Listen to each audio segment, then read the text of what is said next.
Morning guys, it's me again, and it's a new garden and I'm really excited. Walk around and I'll tell you what we're going to do and perhaps why we're going to do it.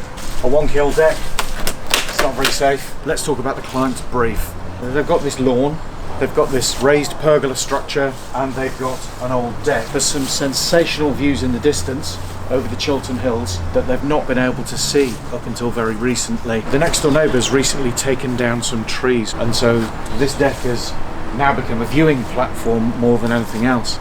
The garden was never really used due to the position of the house. They would use front garden more than the back garden, but now they've got these views and the trees aren't here thanks to the lovely neighbour next door. It's let a lot of light into the garden, and so we can transform the garden into a usable space. So if we have a look around, we've got a blank canvas, steps leading to a shed, a small lawn, a sensible fence, there's a paved area over here.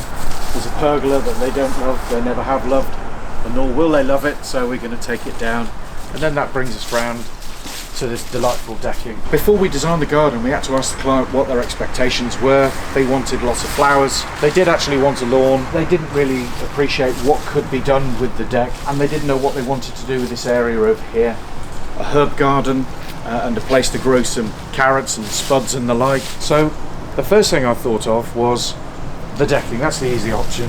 We're going to bring the decking out 2.4 metres from the house, which comes to about here.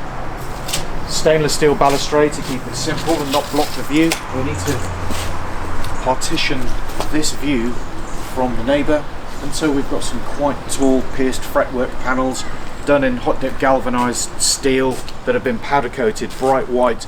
Massive contrast against the black frame that we're going to have underneath, and the millboard decking in the light grey, the smoked oak that's going to sit on the top, and the steps are going to go down the side of the house. This is going to be a crazy paving, but a really old style of crazy paving where you've got the mind your own business growing in between with the gravel, and that will meander across the garden to get through the other side around the outside edge of the deck, and it will also meander over here where the client wants a bench of some description. And there isn't going to be any lawn. There's going to be no lawn. This is just going to be all planting, swathes of grass, lots and lots of colour, and underneath the deck and the surrounding the front we're going to put loads and loads of ferns, Asplenium, Scolopendrium. There's going to be lots and lots of different types of fern. Because you've got to work to a strict budget, there's no point in taking this raised patio terrace out.